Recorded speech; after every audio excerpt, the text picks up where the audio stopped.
Hello, physics students, and welcome to the virtual flame test lab. I believe this is the first lab I've led for you this year, so in case you've forgotten, my name is Miss Jen. I'm just going to quickly go over today's activity.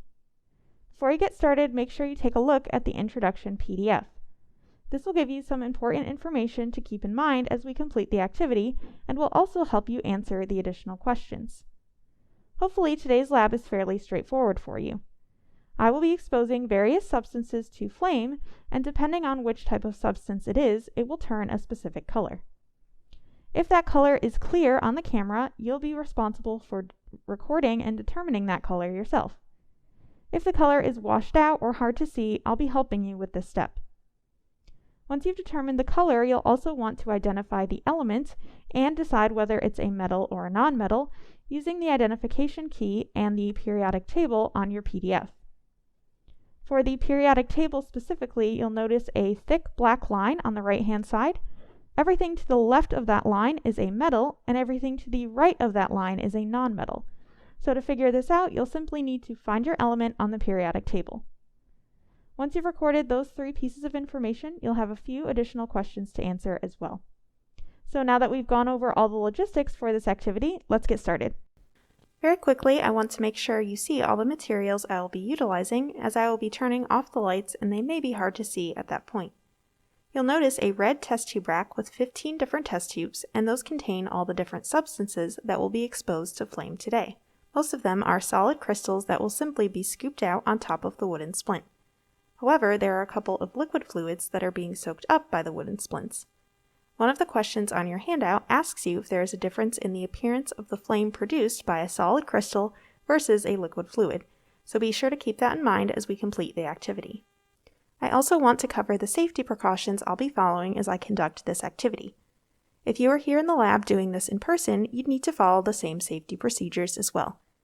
First, I'm wearing gloves simply to prevent any irritation that may occur if the substances were to come in contact with my hands.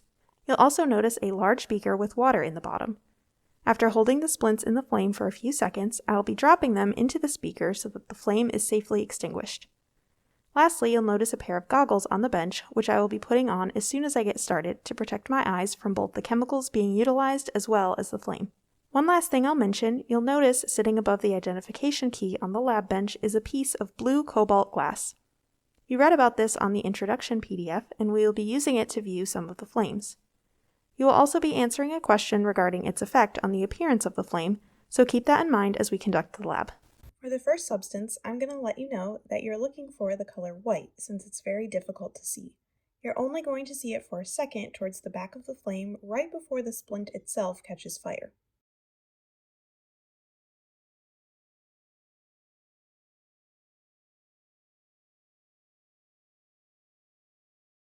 The second substance is also a tricky one, so I'll let you know you're looking for a bluish purple color. Blues and purples, since they're more subtle color, tend to be more difficult to see. I'm actually going to do this one twice for you, and hopefully between the two attempts you'll be able to see that blue color. Also keep in mind that once the splint itself catches fire, it will produce the characteristic yellow and orange colors that we associate with wood burning. That's not what we're looking for here, so we want to try to identify the color before that happens.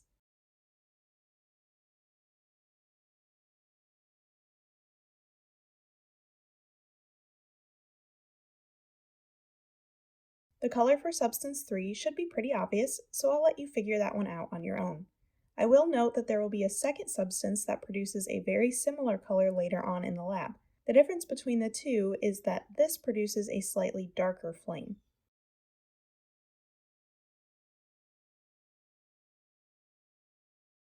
Number 4 also has a subtle color, but I think you can all figure it out.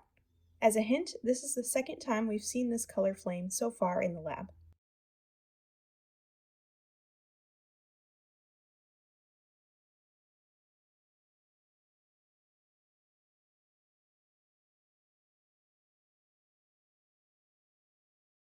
Number 5 also produces a vibrant color, but I do want to mention that this substance is in liquid form. Remember, you will be answering a question asking how the appearance of the flame may differ between solid and liquid substances, so keep that in mind.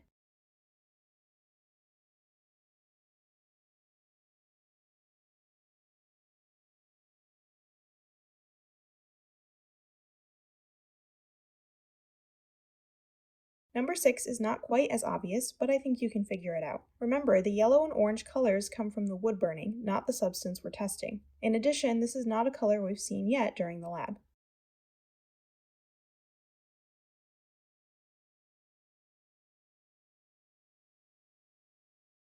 Substance 7 is another liquid and produces a vivid color you should easily be able to see.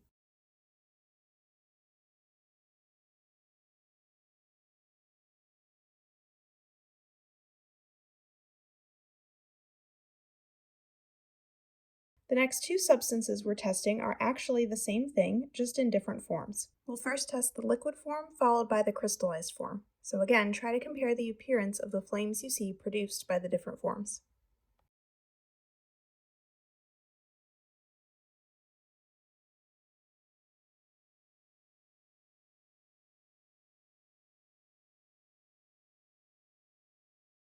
So again, here is the crystallized form.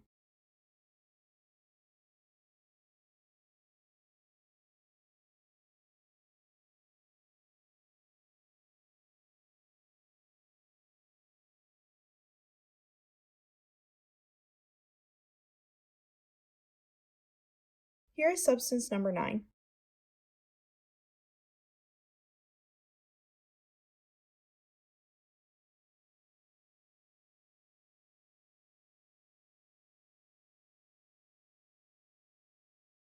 We are going to look at substance 9 again, this time through a cobalt filter.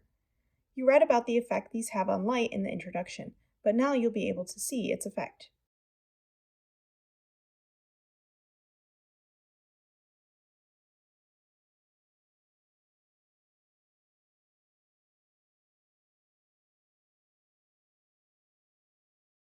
Substance number 10 is a tricky one, so I'm going to tell you what to look for. The element you want to identify actually gives off a bluish purple color, which you may be able to see if you look very closely. However, this is not a pure substance. It's a compound with a variety of different elements, and that is causing the orange color that you're primarily seeing. So you might see a lot of orange here, but make sure to remember when identifying that it gives off a purple color when exposed to flame.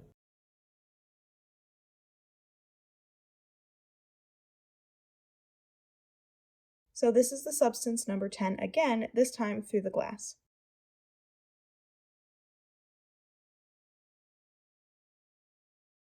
Now we're going to look at a mixture of substances 9 and 10, and you'll need to decide if it seems like the color of one substance is favored or both colors are equally represented and mixed together.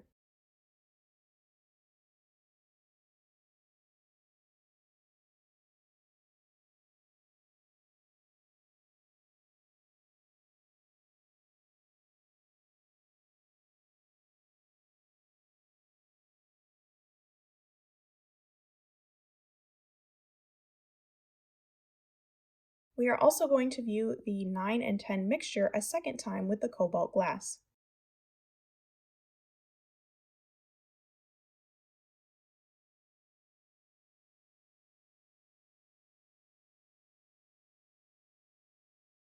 You should be able to figure out the color of substance number 11, but again, I'll remind you to try to identify it before the splint itself catches flame. This is similar to colors we've seen in the lab so far, but technically the first time we've seen this specific color.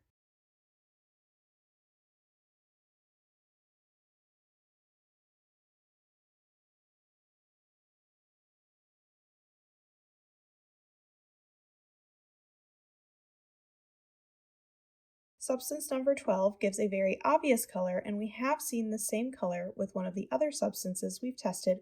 However, this flame is slightly brighter compared to the last time we saw this color.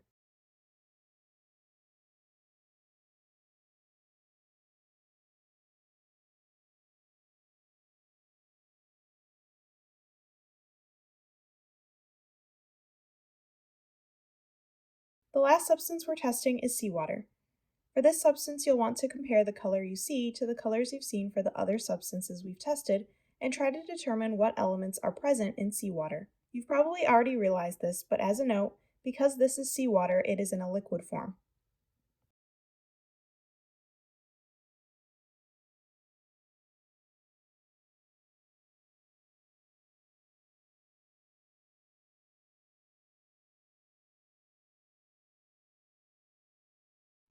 Okay, that concludes our activity. The table on the first page of your handout should be completely filled out, and you'll also want to answer the additional 5 questions if you haven't already.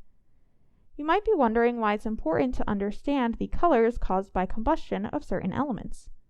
This can be used for identifying matter in space. For example, if something is seen burning red through a telescope, we might be able to develop ideas of what elements are present without needing a physical sample. Potentially more practically, I'm sure you're familiar with neon lights and that they come in a variety of different colors.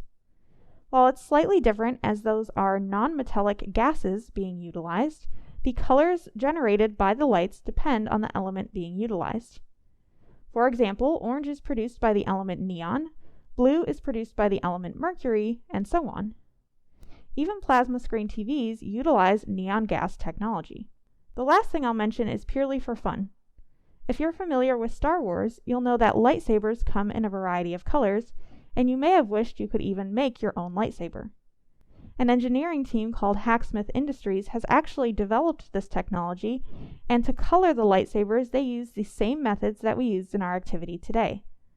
If you want to see this for yourself, you can check out their YouTube video, which is linked in the PDF.